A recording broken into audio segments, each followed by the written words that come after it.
Good morning students, I am Khushbu Verma and I am doing BSc from Lucknow University. So today I am here to continue with the chapter Life Processes. Yes, so in the last section we have discussed about what is living being, what is non-living being. Yes, and then we had discussed about nutrition in plants, nutrition in human beings. We had also discussed about nutrition in unicellular organism, nutrition in multicellular organism, and we had also discussed about stomata. ठीक है, उसके बाद हम लोगों ने क्या discuss किया था, digestion in human being. So today we will continue with the chapter.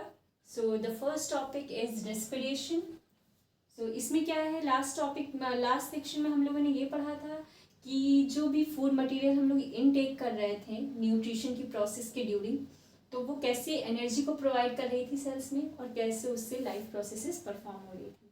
तो हम लोग रेस्पिरेशन प्रोसेस में क्या करते हैं, जो भी हम लोग फूड इनटेक करते हैं जैसे विच इज़ कार्बोहाइड्रेट कंटेनिंग, तो उसमें जो ग्लूकोज होता है, कार्बोहाइड्रेट ग्लूकोज में कन्वर्ट होता है. तो अब इसमें ये रेस्पिरेशन में देखेंगे कि जो ग्लूकोज ब्रेक डाउन हो रहा था वो इन द एब्सेंस ऑफ ऑक्सीजन में होगा या इन द प्रेजेंस ऑफ ऑक्सीजन में होगा. तो वो हम लोग देखते हैं कि ऑक्सीजन के बिना कैसे किस ऑर्गेनिज्म में परफॉर्म होता है ग्लूकोज का ब्रेक डाउन और कैसे in the presence of oxygen में ग्लूकोज का ब्रेक डाउन होता है.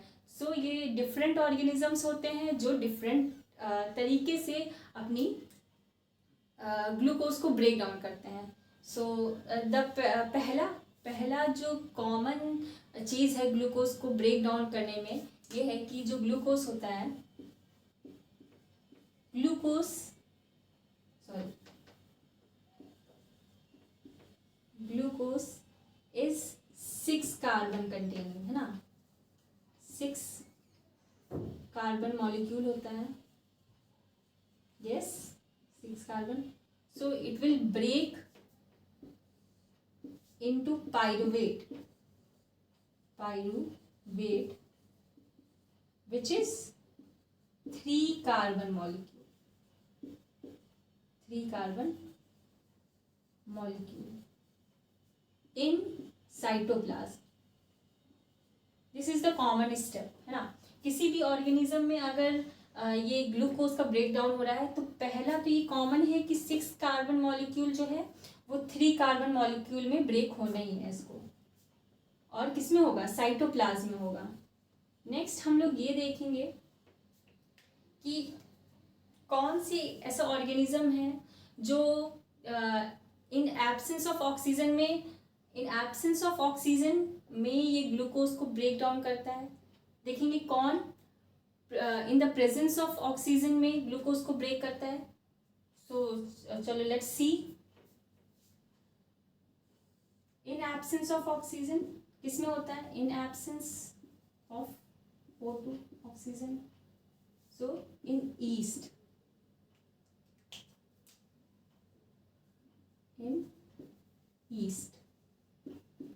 में जो ग्लूकोज का ब्रेक डाउन होता है वो वहाँ पे ऑक्सीजन इन्वॉल्व नहीं होती है. जब ईस्ट में ग्लूकोज का ब्रेक डाउन होता है तो उसमें ऑक्सीजन इन्वॉल्व नहीं होती है. एब्सेंस ऑफ ऑक्सीजन में एक ग्लूकोज का ब्रेक डाउन की प्रोसेस होती है. सो लेट्स सी किस में ब्रेक डाउन होगा. ये जो पाइरुवेट है, पहले ग्लूकोज 6 कार्बन मॉलिक्यूल पाइरुवेट में ब्रेक डाउन होगा, 3 कार्बन कंटेनिंग मॉलिक्यूल है. उसके बाद इन the absence of oxygen in east it will form ethanol.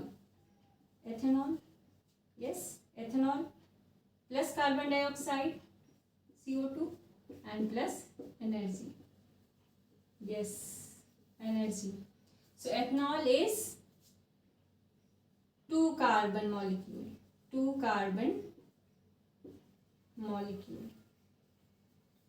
So हम लोगों ने ये देखा कि ईस्ट में एब्सेंस ऑफ ऑक्सीजन में ग्लूकोज का ब्रेक डाउन होता है. ग्लूकोज 6 कार्बन मॉलिक्यूल होता है. साइटोप्लाज्म में वो पाइरुवेट में ब्रेक डाउन होगा जो कि 3 कार्बन मॉलिक्यूल होता है. फिर उसके बाद ऑक्सीजन जहाँ पे प्रेजेंट, इसमें ऑक्सीजन प्रेजेंट नहीं होगी, उसके बाद जो पाइरुवेट है वो इथेनॉल में और कार्बन डाइऑक्साइड और एनर्जी में ब्रेक डाउन हो जाएगा, जो कि एथनॉल जो होता है वो 2 कार्बन मॉलिक्यूल होता है। सो इसमें हम लोगों ने देख लिया है। अब हम लोग देखेंगे, हाँ, इस प्रोसेस को हम लोग क्या कहते हैं? इस प्रोसेस को हम लोग कहते हैं एनारोबिक, एनारोबिक प्रोसेस या एनारोबिक रेस्पिरेशन होती है, respiration. Yes, it is called anaerobic. This process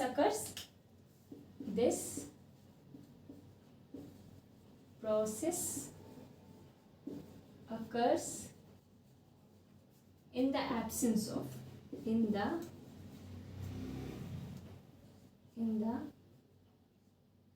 absence of oxygen.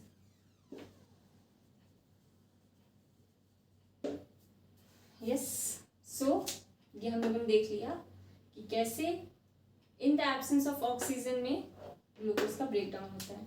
अब हम लोग देखेंगे in the presence of oxygen, तो इसको रब कर देते हैं, just copy it in your copy.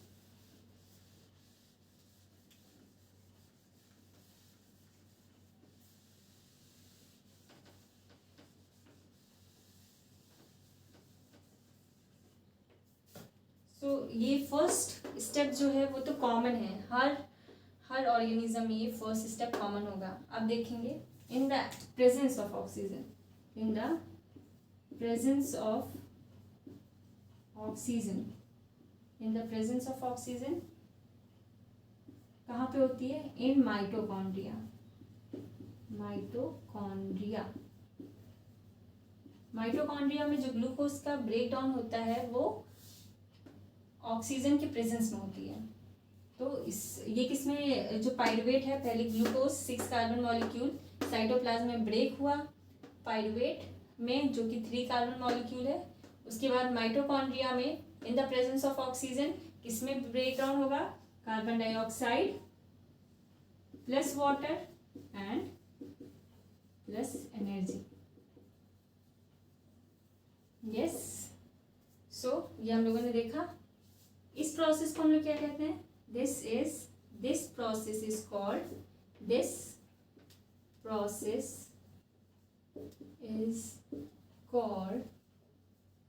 aerobic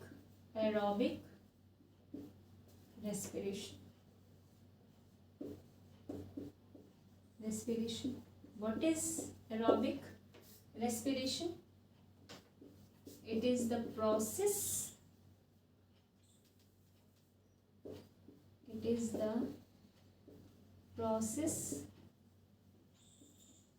which occur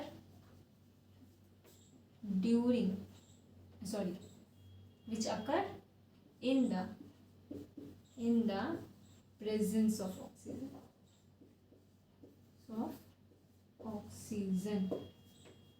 In the presence, this process is called anaerobic respiration. And anaerobic respiration की अगर डेफिनेशन दें, एरोबिक रेस्पिरेशन, अगर एरोबिक रेस्पिरेशन की डेफिनेशन देंगे तो क्या कहेंगे? It is the process which occur in the presence of oxygen. It's so simple. So ये किस में हुआ? माइटोकॉन्ड्रिया में हुआ, जहाँ पे ग्लूकोज का जो ब्रेक डाउन होता है वो ऑक्सीजन की प्रेजेंस में होता है। और किसमें ब्रेक होता है? Carbon dioxide, water plus energy में। सो इतना हम लोगों ने इसमें डिस्कस किया।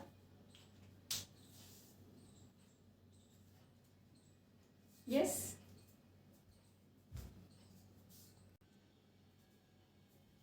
सो हम लोगों ने ये डिस्कस किया है। अब हम लोग ये देखते हैं कि जो एरोबिक रेस्पिरेशन में एनर्जी रिलीज होती है वो बहुत ज़्यादा मतलब is much greater than the anaerobic respiration. So next, the breakdown of glucose in muscle cells.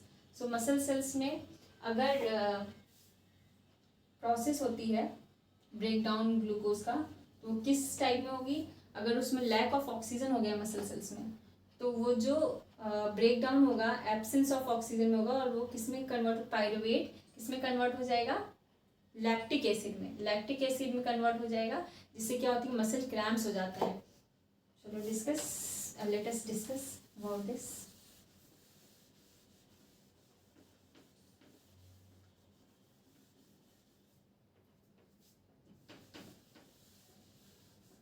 पहला तो यही स्टेप होता है. मसल सेल्स में क्या होता है, जैसे हम लोग सडन बहुत ज़्यादा वर्क कर लेते हैं तो उसमें लैक ऑफ ऑक्सीजन हो जाता है ना, लैक ऑफ ऑक्सीजन हो जाता है, लेकिन ग्लूकोज जो है वो पायरुवेट में कन्वर्ट होगा. और उसके बाद हम लोग ये देखेंगे कि एब्सेंस ऑफ ऑक्सीजन में, जब ऑक्सीजन की एब्सेंस हो जाएगी, absence of oxygen in muscle cells, in muscle cells it breaks into lactic acid. lactic acid form हो जाएगा, lactic acid plus energy, lactic acid plus energy. और ये जो lactic acid है, this is also a 3 carbon molecule.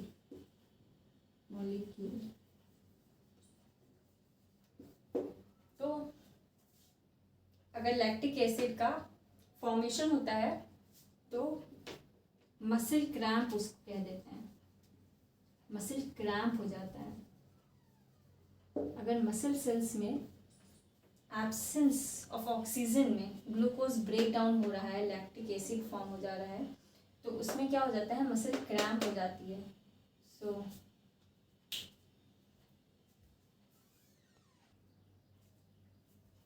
अब हम लोग ये डिस्कस करेंगे कि जो एनर्जी रिलीज हो रही थी during the process of respiration, वो एटीपी का फॉर्मेशन करती है. एटीपी फॉर्मेशन, एटीपी मॉलिक्यूल को फॉर्म करती है from ADP, adenosine triphosphate. ATP जो है वो फॉर्म करेगा फ्रॉम एडिनोसिन डाइफॉस्फेट से और एंड इन ऑर्गेनिक फॉस्फेट से. So let's write the energy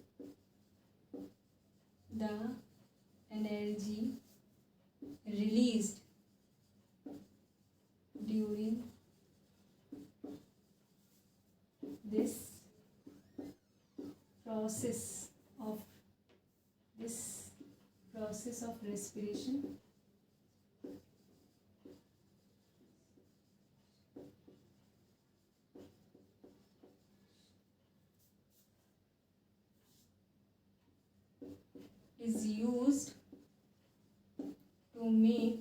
is used to make ATP molecule.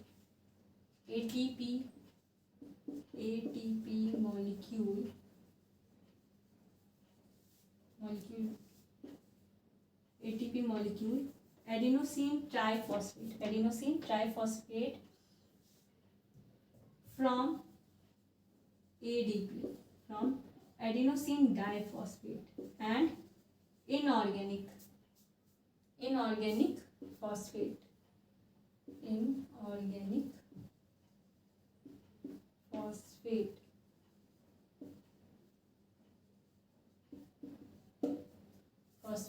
The energy released during this process of respiration is used to make ATP molecule from ADP and inorganic phosphate. So this process of ATP formation, this process of ATP formation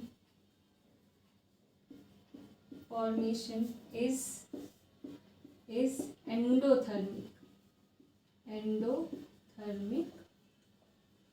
process. ये जो ATP का formation होता है, ये कौन सी process है, endothermic process है. ठीक है, तो ये जो एटीपी मॉलिक्यूल होता है ये किस में हेल्प करता है हमें. ATP molecule, ATP can be used, और molecule you can say ATP is used in the cells for contraction of muscles,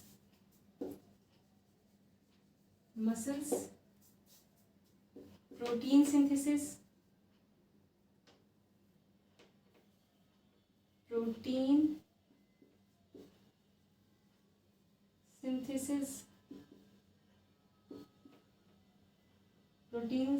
contraction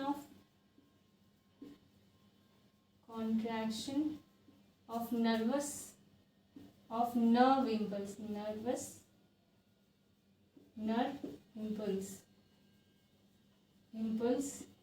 and many other activities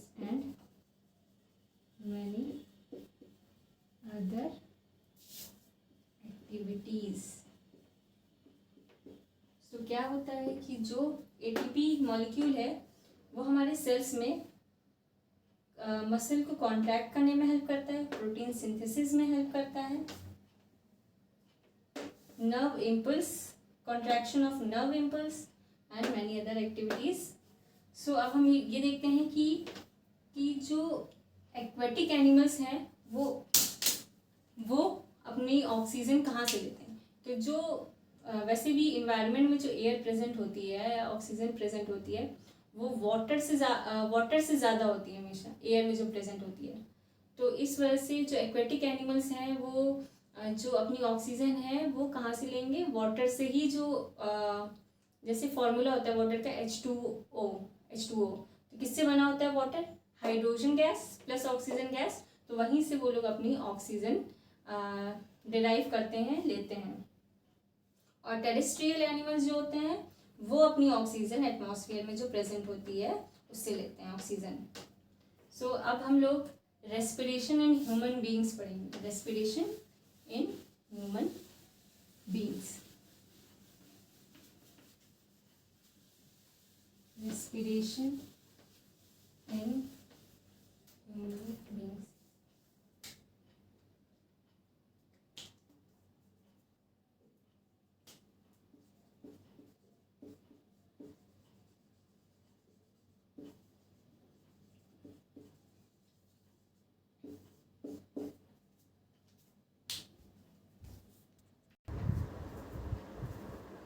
So let's start with the respiration in human beings.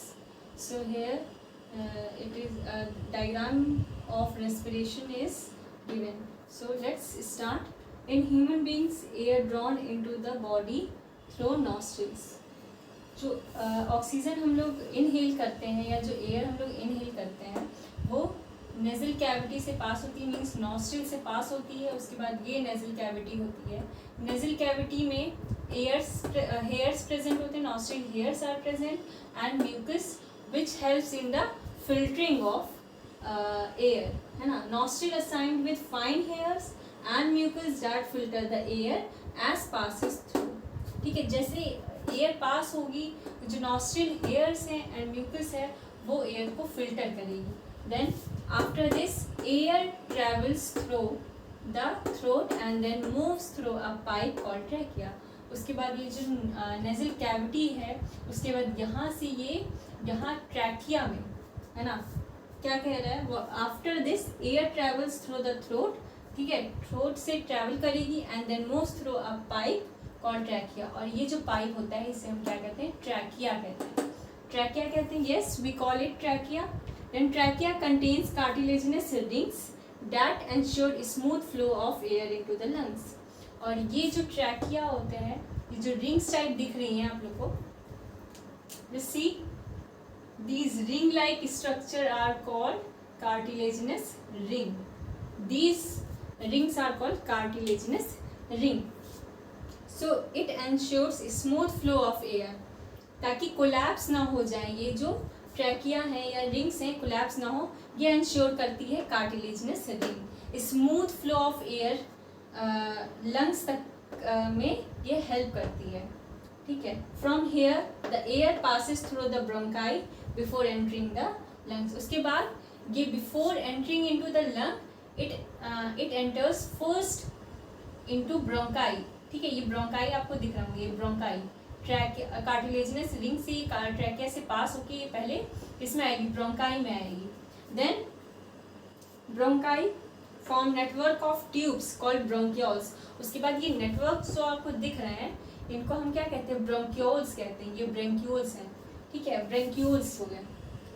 Right this much in your copy, then we will start after this. So I hope you have written this. 2 points rub करना है।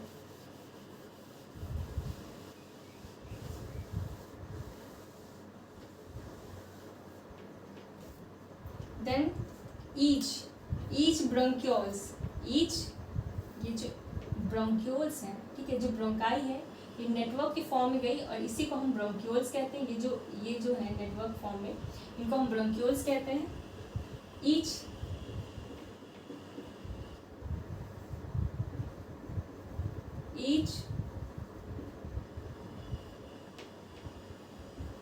bronchioles, each bronchiole has alveoli. Yes, alveoli at the end, ठीक है।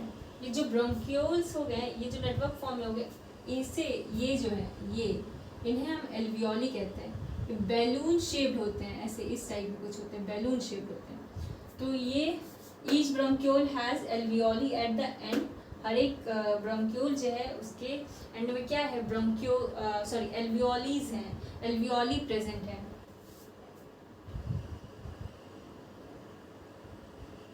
ठीक है, alveoli provides, alveoli का क्या function होता है, alveoli provides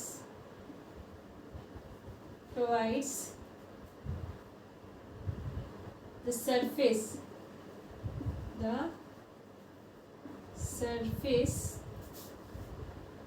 for exchange of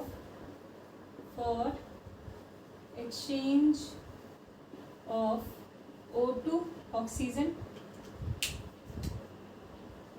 O2 and CO2। तो ये जो एल्वियोली हैं इन्हीं के थ्रू ऑक्सीजन और CO2 का एक्सचेंज होता है। द वॉल्स, इसे रब कर दें।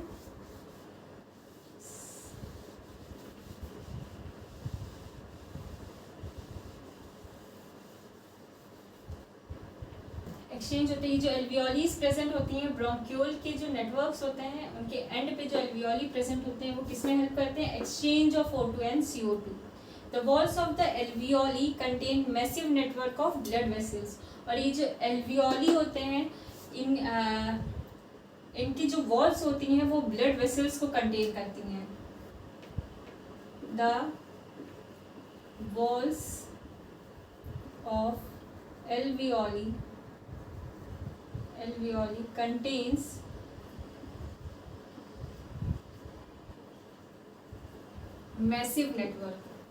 massive network of blood vessels। Yes, blood vessels, okay। So when we breathe in or when we breathe in, our ribs, जो हमारी रिब्स होती हैं वो क्या कर जाती हैं, लिफ्ट होती हैं। आर रिब्स लिफ्ट एंड जो डायफ्राम होता है वो फ्लैट हो जाता है, लाइक दिस, फ्लैट हो गया। जब हम लोग क्या करते हैं, when we breathe in we lift our ribs and flattens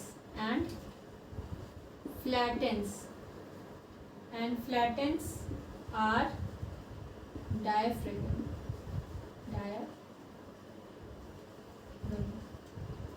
Yes, तो ये फ्लैट हो जाता है। उसके बाद as a result our chest cavity become larger, और जो चेस्ट कैविटी होती है वो लार्ज हो जाती है। और क्या होता है, एयर जो हम लोगों ने अंदर इनहेल की होती है वो लंग्स को फिल्ड कर देती है और एल्वियोली को एक्सपैंड कर देती है ना. Let's write it.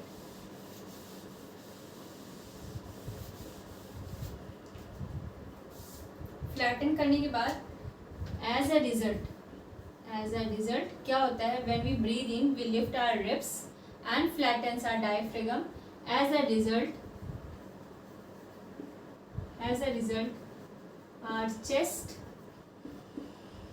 chest cavity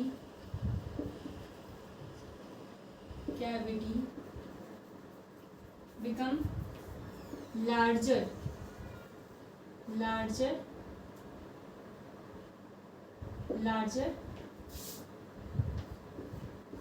Air sucked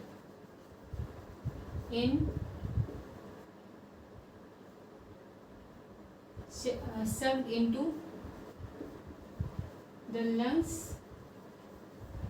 and filled the expanded alveoli. तो क्या है कि जब हम लोग ब्रीद इन करते हैं हम लोग की रिब्स क्या करती है, एक्सपैंड करती है, लिफ्ट करती है. उसके बाद जो डायफ्राम होता है वो फ्लैट हो जाता है like this. As a result our chest cavity become larger. हमारी जो चेस्ट कैविटी होती है वो लार्ज हो जाती है. जब हम लोग एयर को इनहेल करेंगे तो ऑब्वियस सी बात है कि वो लार्ज हो जाएगी और air sucked into the lungs. उसके बाद जो एयर है वो लंग्स में आएगी और जो एल्वियोली होती है, ये जो एल्वियोली है वो बैलून शेप में हो जाती है और क्या कर जाती है, एक्सपैंड करने लगते हैं. The O2, the oxygen in the alveolar air, the oxygen or O2 in the alveolar air is taken in by red blood cells in the alveolar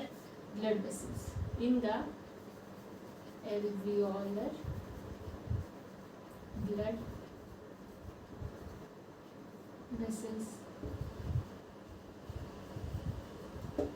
तो अभी हम लोगों ने कहा कि जब हम लोग एयर को ब्रीद इन करेंगे और हमारी रिब्स लिफ्ट करेंगी या एक्सपैंड होंगी तो जो डायफ्राम है वो फ्लैट हो जाएगा. रिजल्ट में क्या होगा, चेस्ट कैविटी लार्ज हो जाएगी और एयर जो हम लोगों ने लंग्स में ली थी वो एल्वियोली तक पहुंच जाएगी और एक्सपैंड एल्वियोली कर जाएंगी. एल्वियोली में हमने ऊपर पढ़ा था कि उसमें क्या है, उसमें ब्लड वेसल्स प्रेजेंट होते हैं. मैसिव नेटवर्क होता है ब्लड वेसल्स का. तो वही जब ऑक्सीजन एयर के साथ ऑक्सीजन तो होगी, in alveolar air is taken in by red blood cells. और उसके बाद जो रेड ब्लड सेल्स होते हैं वो ऑक्सीजन ले लेगी कहाँ से, the O2 in alveolar air is taken in by red blood cells in the alveolar blood cells. alveolar blood cells में जो RBCs हैं वो क्या ले लेंगी, ऑक्सीजन ले लेंगी. ठीक है, इसके आगे हम लोग यहाँ कंटिन्यू करते हैं. आप लोगों को समझ में आ रहा होगा.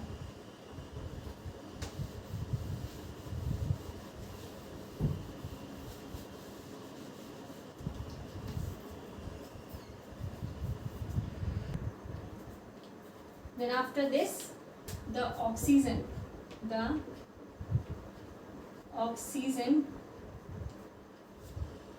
taken up by the RBCs is then transported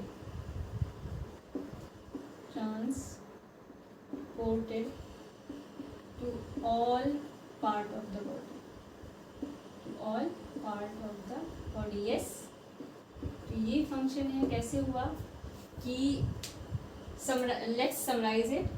हम लोगों ने एयर एटमॉस्फेयर से ली, नेजल कैविटी में गया नेजल कैविटी में हेयर्स प्रेजेंट होंगे, नॉस्ट्रिल हेयर्स प्रेजेंट होंगे और म्यूकस जो कि एयर को फिल्टर करेगी। उसके बाद यहाँ से गए फेरिंग्स में।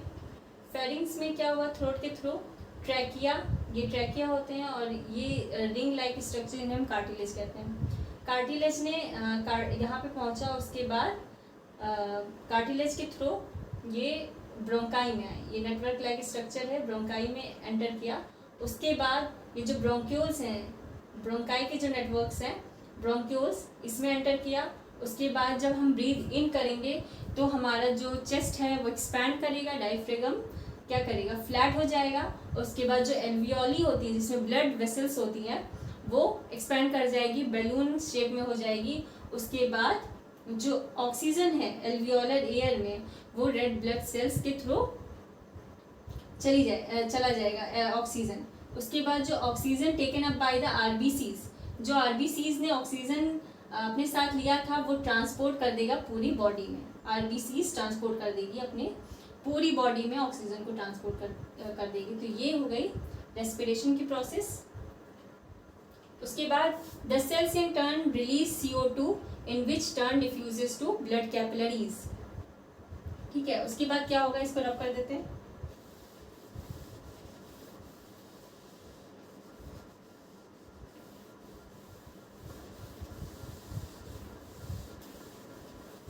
अभी ऑक्सीजन हो गया, अब हम ये भी तो देखते हैं कि कार्बन डाइऑक्साइड का भी तो एक्सचेंज होता है। तो उसमें हम लोग जो द सेल्स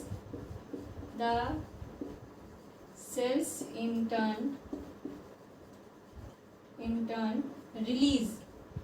रिलीज क्या करेगी, ऑक्सीजन को एब्जॉर्ब करेगी, CO2 को रिलीज कर देगी। The cells in turn release CO2 which in turn diffuses into the blood capillaries,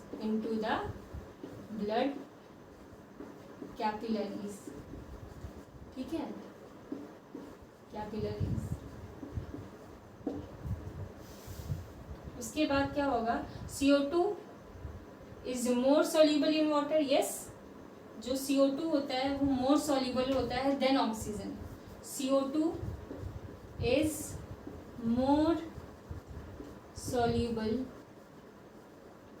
in water than oxygen,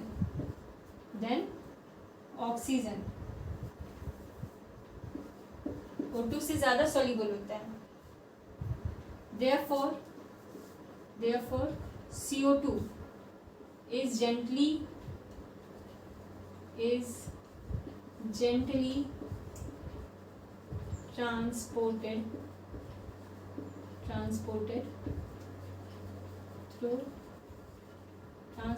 through blood as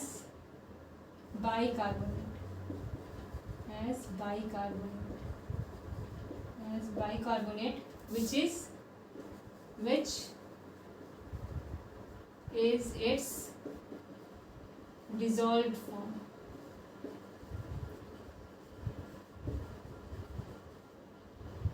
reaction लिख लेते हैं, CO2 प्लस ऑक्सीजन वाटर्स में जल्दी डिजॉल्व हो जाती है oxygen, carbon dioxide in comparison to oxygen. तो ये क्या फॉर्म कर लेता है, बाइकार्बोनेट फॉर्म हो जाता है। HCO3 plus H plus ion. ठीक है, तो क्या होता है कि जब CO2 वाटर में डिसॉल्व होगी तो बाइकार्बोनेट फॉर्म करेगा। तो दिस इज अबाउट रेस्पिरेशन। अब next topic is transportation in human beings. Okay,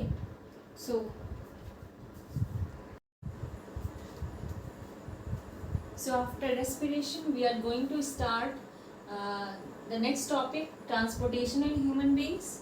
So this is the diagram showing the circulatory system, how the blood flows from lungs to heart and then lungs to the body. So we are going to discuss about the circulation of blood in this topic. So the heart blood and blood arteries make up the circulatory system. Heart, blood and blood arteries. जो blood arteries होती हैं वो और heart और blood ये मिलके क्या बनाती हैं? सर्कुलेटरी सिस्टम फॉर्म करती हैं, विच transport various materials through out the body. और ये जो होती है ब्लड के साथ और वेरियस मटेरियल्स बॉडी में ट्रांसपोर्ट करती है. The human heart is divided into 4 chambers. जो ह्यूमन हार्ट होता है वो 4 चैम्बर्स में डिवाइड होता है. 2 arteria right and left. Right 2 arteria right and left. Yes. Then 2 ventricles right and left. 2 ventricles. So these chambers prevent oxygen rich blood from mixing with carbon dioxide rich blood. तो यहाँ पे 4 chambers का क्या use होता है? 4 chambers क्यों हमारे human body में 4 चैम्बर्स क्यों प्रेजेंट होते हैं? क्योंकि ताकि ऑक्सीजन रिच ब्लड जो है, ऑक्सीजनेटेड ब्लड जो है वो कार्बन डाइऑक्साइड के साथ मिक्स ना हो ब्लड में, इसलिए. तो ये इसका एक कॉज है कि 4 चैम्बर हार्ट क्यों प्रेजेंट होता है. अब हम इसकी वर्किंग पढ़ते हैं, कैसे क्या होता है. Oxygen rich blood from the lungs through the pulmonary veins comes to the thin walled upper left chamber of the heart called the left atrium. So ये जो ऑक्सीजन रिच ब्लड और ऑक्सीजनेटेड ब्लड जो होता है ये lungs है, ठीक है. ये पल्मोनरी वेन्स के थ्रू लंग से होते हुए ये लेफ्ट इसमें एट्रियम में आता है. और उसके बाद ये जो एट्रियम होता है वो क्या करता है? इट रिलैक्स, है ना.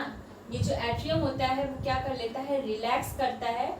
उसके बाद ये फिर ब्लड को राइट वेंट्रिकल में ट्रांसफ़र करता है. उसके बाद ये फिर रिलैक्स हो जाता है. उसके बाद ये जो लेफ्ट वेंट्रिकल होता है ये रिलैक्स करता है, ठीक है. और ऊपर वाला जो इसको ट्रांसफ़र करने के बाद ब्लड को एट्रियम जो होता है वो कॉन्ट्रैक्ट हो जाता है. फिर उसके बाद यहाँ से क्या करता है? ये एरोटा के थ्रू बॉडी में ये ब्लड को सप्लाई करता है. अभी हम लोग इसको लिख के समझते हैं.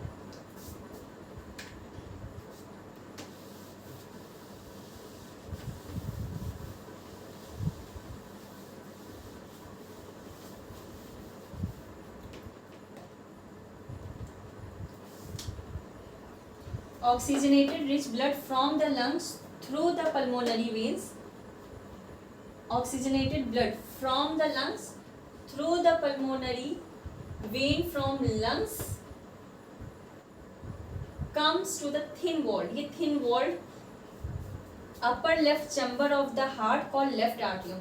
जो ये upper left chamber होता है जिसको हम left atrium कहते हैं वो thin walled होता है और blood यहाँ पे आता है लेफ्ट एट्रियम में. उसके बाद the left atrium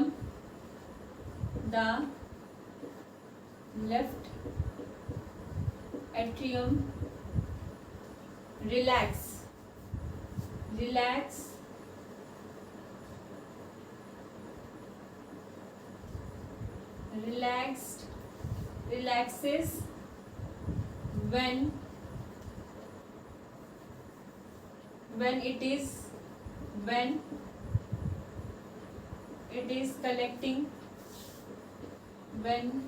is collecting oxygenated blood. This oxygenated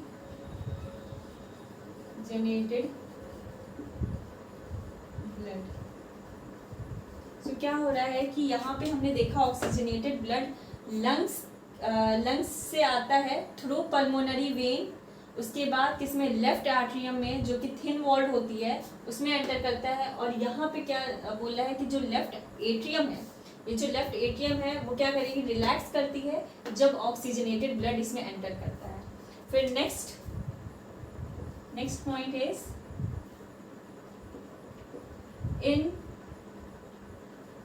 it then contracts, है ना, con left atrium, it then contracts while the next left ventricle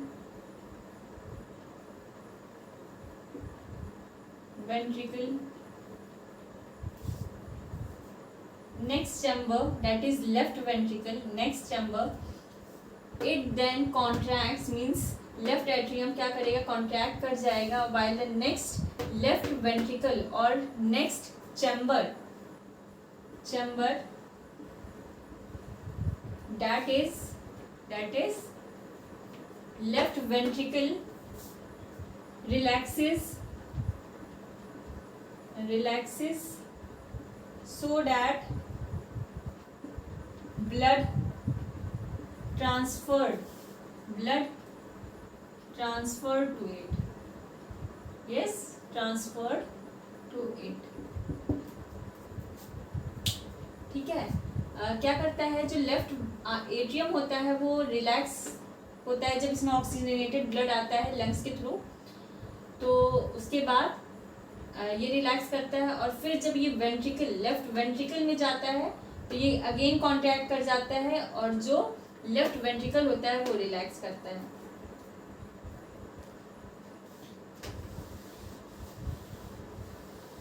next हम क्या पढ़ रहे हैं, next point is the left ventricle then contracts, the left ventricle then contracts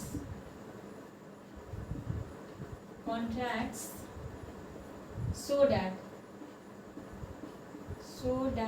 the blood is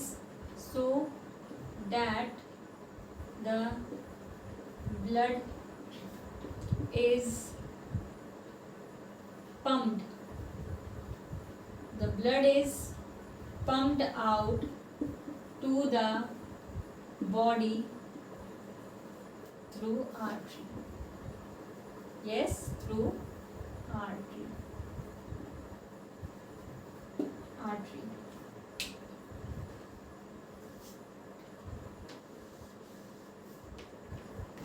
On reaching an organ,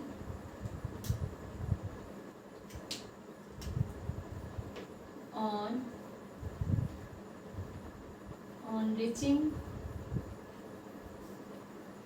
an organ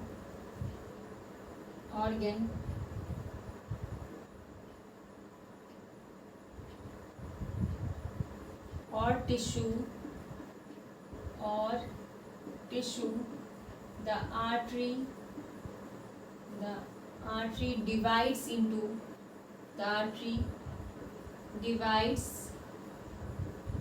into smaller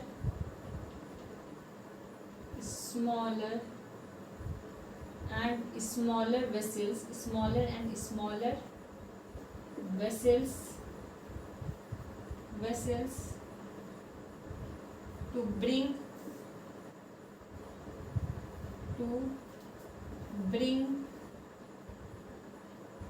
the blood in contact with all the individual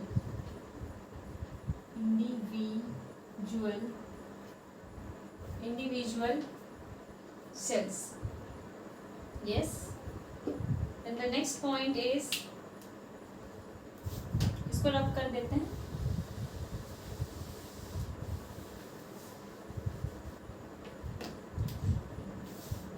These smaller vessels are called these smaller vessels are called capillaries.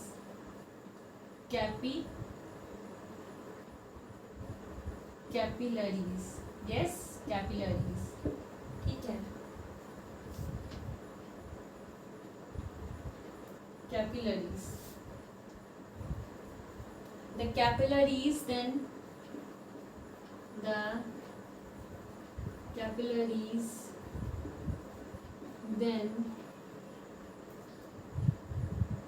join together to form veins, okay, deoxygenated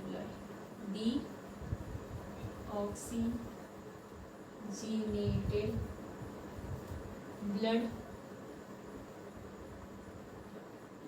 comes from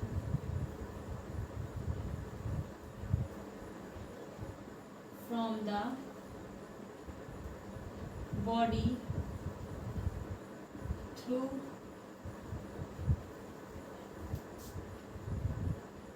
these veins to the upper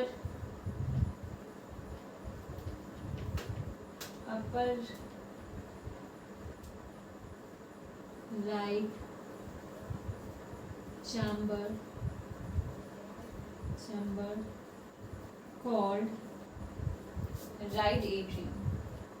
called right atrium,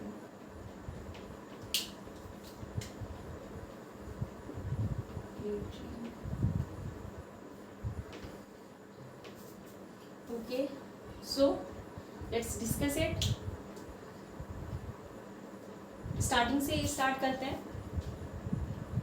जो ये lungs है, lungs से pulmonary vein के through left atrium में blood जाता है जो कि थिन वॉल्ड होती है, और जब इसमें ब्लड जाता है, ऑक्सीजनेटेड ब्लड जब इसमें जाता है तो ये रिलैक्स करता है. When it relaxes then it pushes the blood towards left ventricle and it again contract, means left atrium again contracts. Then when blood received by left ventricle, it relaxes, and through this left ventricle transfer to it, the left ventricle then contracts so that the blood is pumped out. उसके बाद क्या होता है, ये जो left ventricle होता है ये कॉन्ट्रैक्ट करता है ताकि जो ब्लड है, ऑक्सीजनेटेड ब्लड है, वो क्या करे कि ये हार्ट से बाहर जाए बॉडी में through the arteries on reaching an organ और tissue. The artery divides into smaller vessels to bring the blood in contact with all the individual cells. Means जब ये आर्टरीज में आता है, उसके बाद जो आर्टरीज होती हैं वो कैपिलरीज में डिवाइड हो जाती हैं, स्मॉलर एंड स्मॉलर वेसल्स में, to bring the blood in contact with the individual cells. क्यों? जब ऑक्सीजन ब्लड टिश्यू में पहुंचता है आर्टरी के थ्रू, ये क्यों डिवाइड हो जाती है? ताकि हर एक सेल्स में ऑक्सीजनेटेड ब्लड पहुंच सके, इसलिए. The capillaries then join together to form veins. उसके बाद ये जो कैपिलरीज होती हैं अगेन ज्वाइन करती हैं वेन्स को फॉर्म करने के लिए.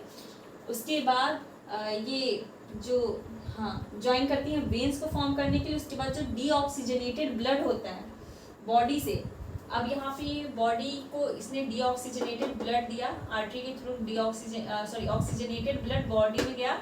उसके बाद डीऑक्सीजनेटेड ब्लड कौन रिसीव करेगा? वेन रिसीव करेगा.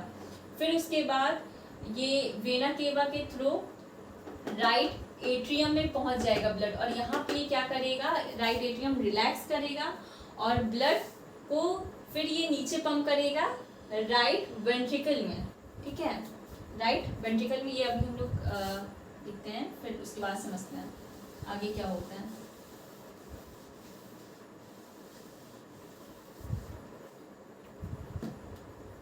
The left atrium relaxes when, yes, deoxygenated blood हो गया, उसके बाद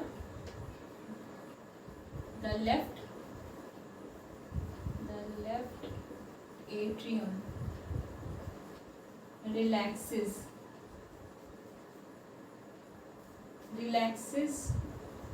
when it is collecting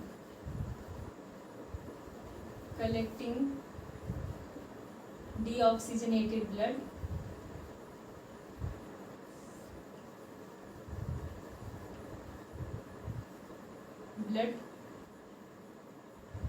deoxygenated blood. It then contracts, फिर उसके बाद ही कॉन्ट्रैक्ट करेगा. It then contracts and while the next chamber that is right ventricle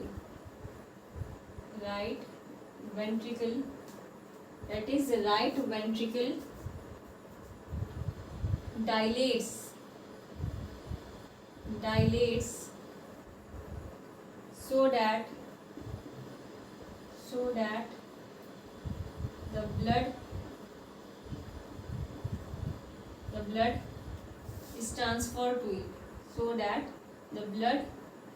is transferred to it, to it. Right ventricle then pumps the deoxygenated blood. Right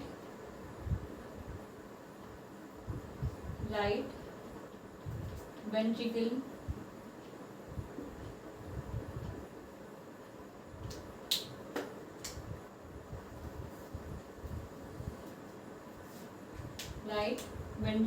then pumps deoxygenated blood to the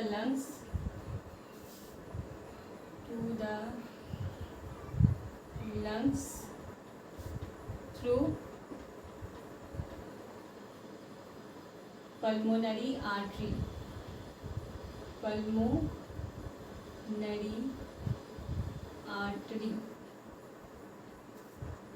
for oxygenation.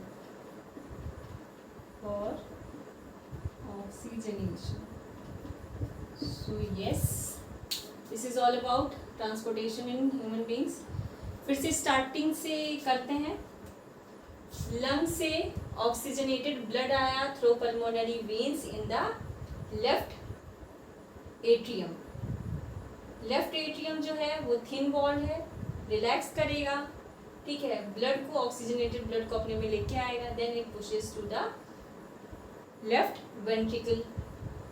जब ये left ventricle में push कर देगा blood को तो ये contract कर जाएगा एंड जो वेंट्रिकल है, लेफ्ट वेंट्रिकल है, वो क्या करेगा, ये रिलैक्स कर जाएगा. देन उसके बाद ये जो लेफ्ट वेंट्रिकल है आर्टरी के थ्रू ऑक्सीजनेटेड ब्लड को ये इसमें डाले, बॉडी में पहुंचाएगा, सेल्स में जाएगा ये ब्लड, ऑक्सीजनेटेड ब्लड, और ये फिर से क्या होगा, कॉन्ट्रैक्ट कर जाएगा वेंट्रिकल. उसके बाद ये जो कैपिलरीज हैं अगेन क्या करेगा, अगेन ये कॉन्ट्रैक्ट करेगी क्या करेंगी ये, द कैपिलरीज देन ज्वाइन, हाँ ये फिर से ज्वाइन करेंगे कैपिलरीज. उसके बाद ये वेन को फॉर्म कर लेंगे. उसके बाद ये बॉडी से डीऑक्सीजनेटेड ब्लड लेगा वेन, और ये वेना केवा के थ्रू राइट एट्रियम पहुंचा देगा. जब राइट एट्रियम में ब्लड डीऑक्सीजनेटेड ब्लड पहुंचेगा तो ये क्या कर जाएगा, रिलैक्स कर जाएगा. Then deoxygenated blood when pushes to the right ventricle, then it again contracts right atrium and the blood pushes to the right ventricle. Then उसके बाद जब ये इसमें पहुंच जाएगा, उसके बाद पल्मोनरी आर्टरी के थ्रू लेफ्ट एट्रियम से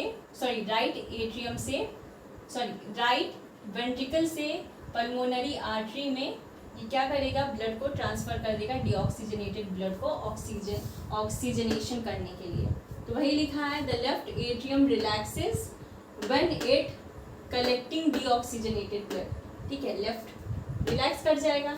उसके बाद in then contracts while the next chamber I right atrium dilate so that the blood is transfer to it. उसके बाद फिर ये क्या करेगा, ये रिलैक्स होगा ताकि इसके पास डीऑक्सीजनेटेड ब्लड आए। उसके बाद राइट वेंट्रिकल जो है वो क्या करेगा, पंप करेगा डीऑक्सीजनेटेड ब्लड को लंग्स में through pulmonary artery for oxygenation. ठीक है, फिर ये लंग्स में चला जाएगा। So this is all about transportation और circulation in human beings. So the next, इसमें इसी वजह से इसको डबल सर्कुलेशन भी कहते हैं। ये जो सर्कुलेशन होता है ब्लड का, इसको हम डबल सर्कुलेशन भी कहते हैं, क्योंकि दो बार यहाँ पे सर्कुलेशन होता है ब्लड का, तो इस वजह से इसको हम डबल सर्कुलेशन कहते हैं। अब इसमें हम पढ़ेंगे transportation in plants.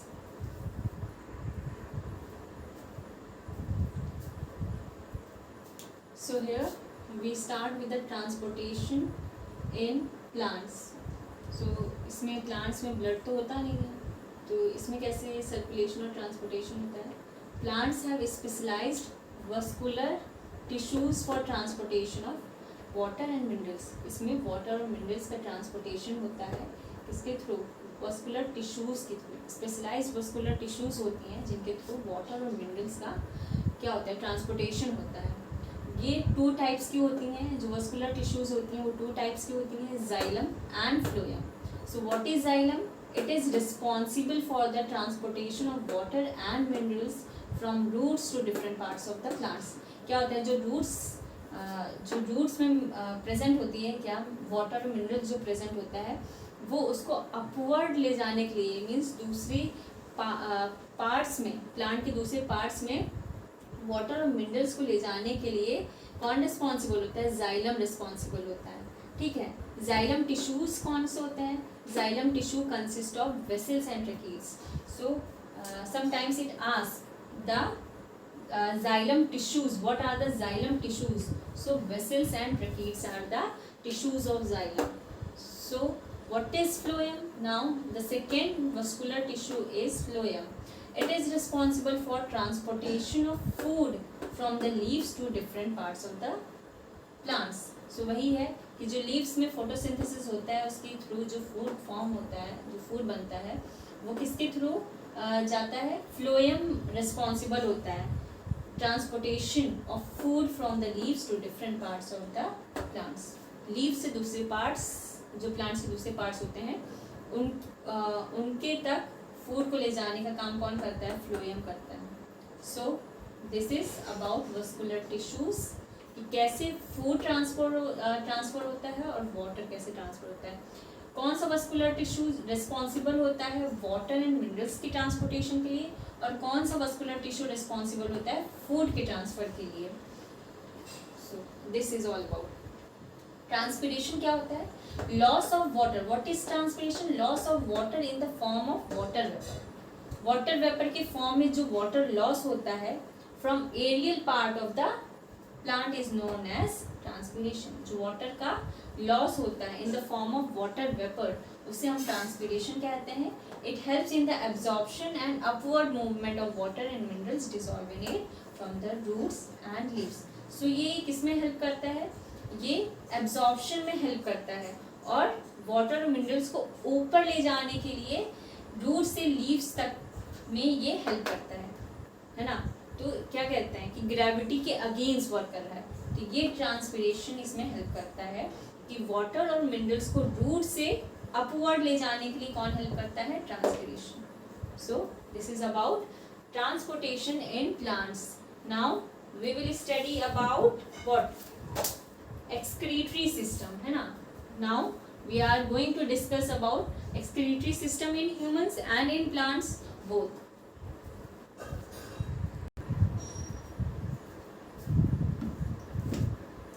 So now we are going to study about excretion. What is excretion? The biological process involved in the removal of harmful metabolic waste from the body is called excretion. After digestion absorption, है ना, तो क्या होता है, जो harmful waste बनता है, harmful metabolic waste जो फॉर्म होता है, उसको तो बॉडी से रिमूव करना होगा भाई। डाइजेशन के बाद कुछ अनडाइजेस्टेड पार्टिकल्स या अनडाइजेस्टेड सब्सटेंस हमारी बॉडी में रह जाते हैं, तो उसको एक्सक्रीट करना होगा। तो उस चीज़ को हम एक्सक्रीशन कहते हैं। जैसे यूरिन है, यूरिन जो है वो क्या है, एक एक्सक्रीटरी प्रोडक्ट है, तो उसे तो हमें रिमूव करना होगा। यूरिया फॉर्म जब होने लगता है तो वो हमारी बॉडी के लिए हार्मफुल होता है। सपोज अगर हम एक्सक्रीट ना करें तो sometimes it leads to death, है ना, एक्सेस यूरिया हो जाता है तो it leads to death even. So it is very important to excrete the harmful metabolic waste, और जो रिमूवल होता है उस पर हमें एक्सक्रीट करना बहुत ही इम्पॉर्टेंट हो जाता है। एक्सक्रीशन इन ह्यूमन बींग्स पढ़ेंगे। Excretory system of human consist of a pair of kidney, ये डायग्राम किडनी का डायग्राम है ना। एक्सक्रीटरी सिस्टम है, मैंने लिखा नहीं, excretory system in human beings,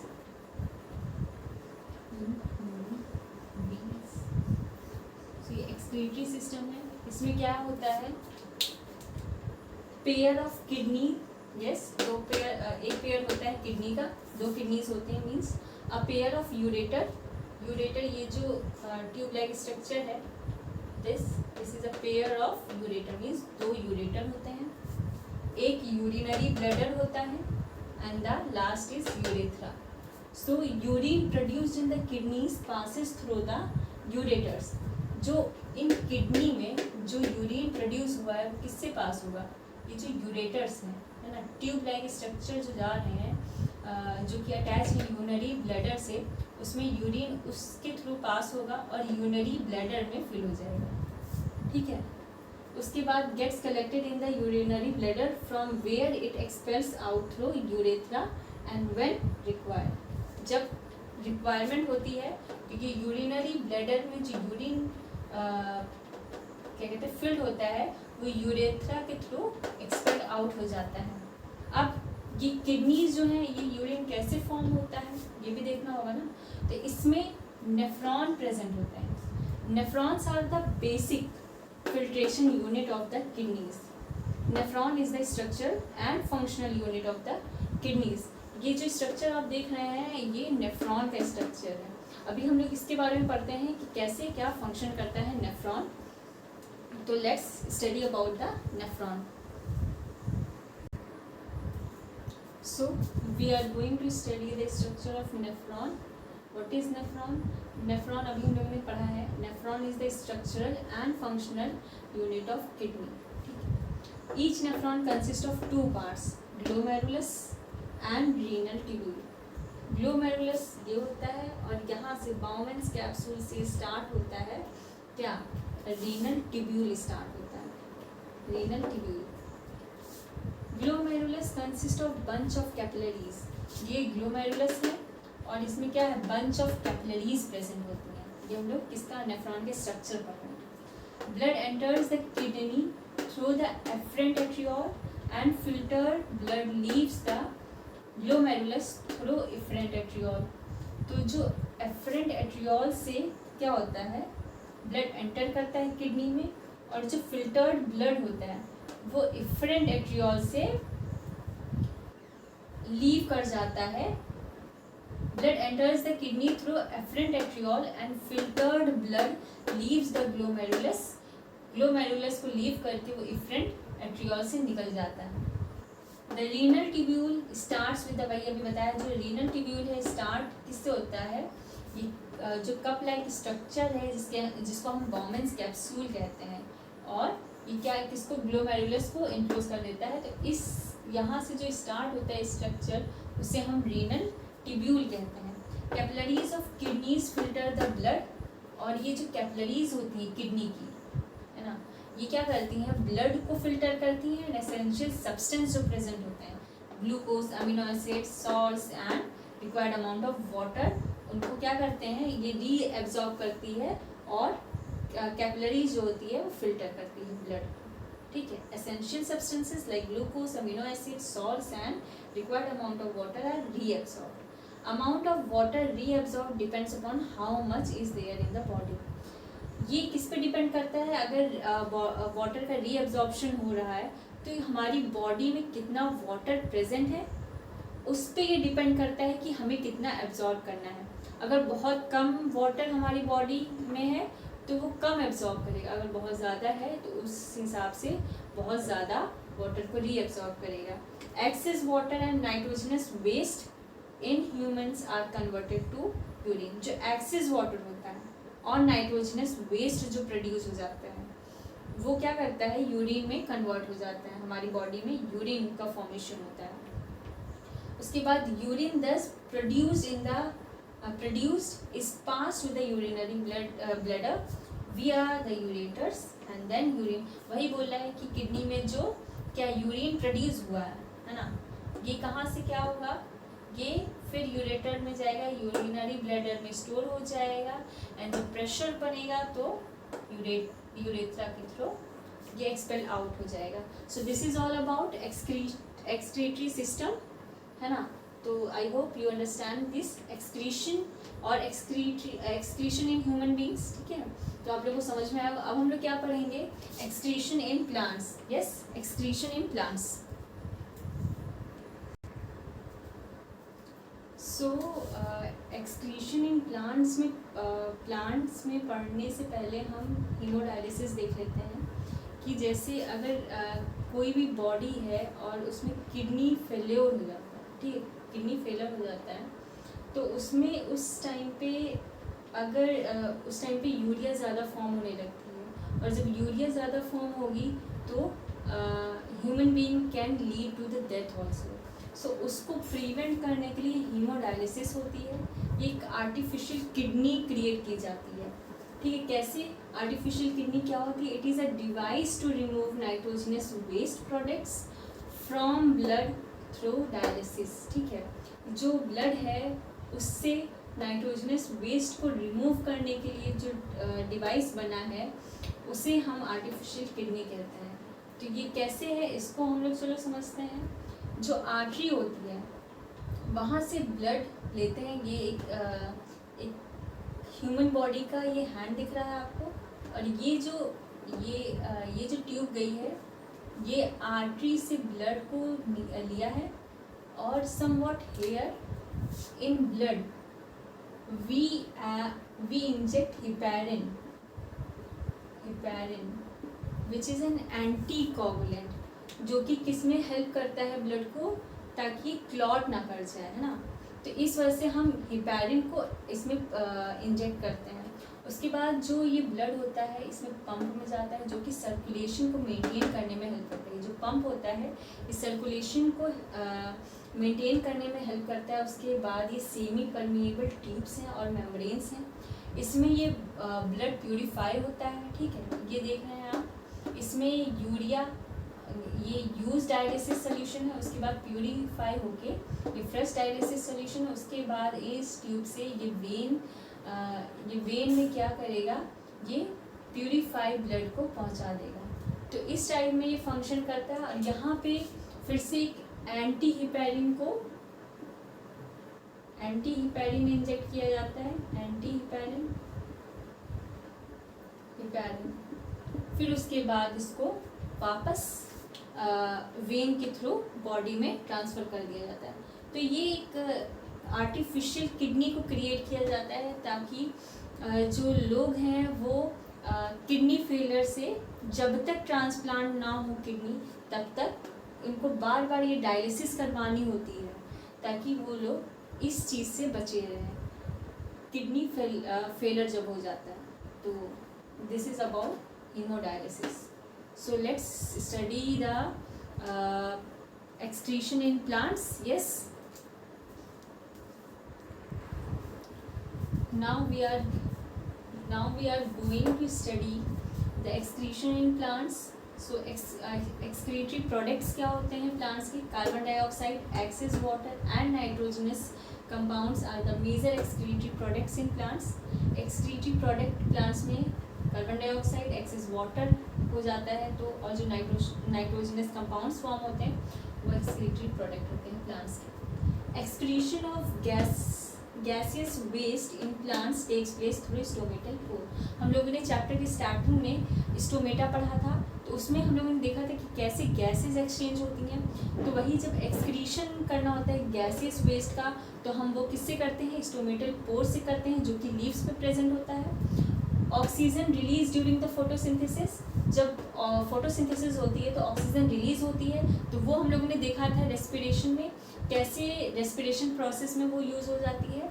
while CO2 release during the respiration, और जो CO2 रेस्पिरेशन के टाइम पे रिलीज होती है वो कैसे फोटोसिंथेसिस के टाइम पे यूज़ हो जाती है. सो एक्सेस वाटर जो होता है, अभी हम लोगों ने थोड़ी देर पहले पढ़ा था ट्रांसपीरेशन हमने अभी पढ़ा था. तो इसमें देखा था कि वाटर जब एक्सेस हो जाता है तो वो कैसे एक्सक्रीट होता है through transpiration. Waste product may be stored in the leaves that fall off. वो वेस्ट प्रोडक्ट अगर लीव्स में स्टोर होता है, या जैसे डेड सेल्स जिसके कहते हैं, डेड सेल्स जो हो जाती हैं वो उस जब डेड सेल्स हो जाती हैं तो जो लीफ होती है वो फॉल कर जाती हैं, मीन्स गिर जाती हैं, टूट के गिर जाती हैं. जैसे बोलते हैं पतझड़ हो गया, पत्तियाँ जब झड़ने लगती हैं, मीन्स वही समझ लो कि जो सेल्स होती हैं वो डेड हो जाती हैं, या फिर वेस्ट प्रोडक्ट को एक्सक्रीट करना. Other waste products are stored as resins and gums, specially in old xylem. हम लोगों ने देखा है कि ओल्ड जाइलम में रेजिन्स, कभी कभी हम लोगों ने देखा है पेड़ से कैसे रेजिन, वो जो गम होता है निकलता है कैसे होता है, तो वो भी एक वेस्ट प्रोडक्ट होता है ना. ये ज़्यादातर ओल्ड जाइलम में होता है. Plants also excrete some waste substances into soil around them. Soil में क्या कर देते हैं? एक्सक्रीट कर देते हैं. So this is all about the excretion in plants. So now the chapter is finished. I hope you all understand this chapter, है ना, और आपको पसंद आया होगा. So thank you so much.